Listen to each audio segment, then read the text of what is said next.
The external environment of business has changed radically. We now live in a multipolar world with many centers of power serving multiple industries and new markets across the world. And industries that were formerly separate now depend on each other. So to compete in this multipolar world, you can't just stick to your knitting. You need to engage more with other players. It's not easy to change your culture. You may need a new mindset and new tools. It's the hardest in companies that have been successful and dominant in their industries. That's why it's a little bit harder for, let's say, American companies, because we're coming from a period when American companies in many industries were the dominant worldwide players. And then how do you now transfer yourself into a place where you're no longer the dominant and there's great new technologies, and we don't have a world which is centered in the US, we have a polycentric world.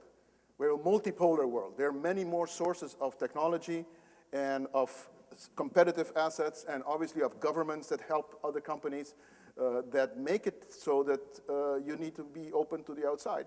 And therefore it's hard to kind of decide what it is that you don't do so well internally. And that's a culture change.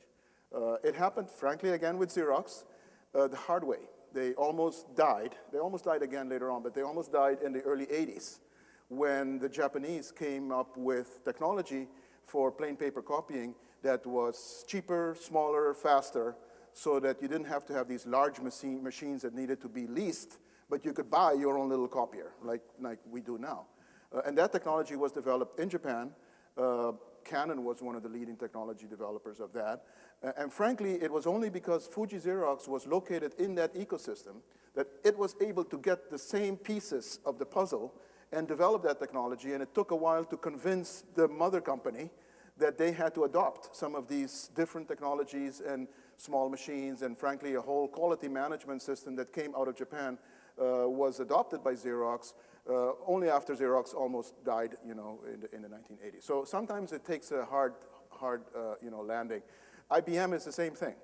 IBM today is, one of the, I think, really good practitioners of coalitions of various sorts. They do all kinds of alliances, they do acquisitions, they do spin-offs, et cetera, you know that. They didn't get there naturally. They also got there by almost dying in the early 90s, and then Lou Gerstner came in and said, wait a moment, let's not break this company up. Let's keep it together and do a more sort of concerted morphing of the company by going into services. And for that, we need a number of alliances, we need a number of acquisitions, and we need to spin out some things, and they did that in a more systematic way, and they invested in the capability to do it over time. But again, I think it came after hard times. So try to learn from the experience of others before going through the problem yourself.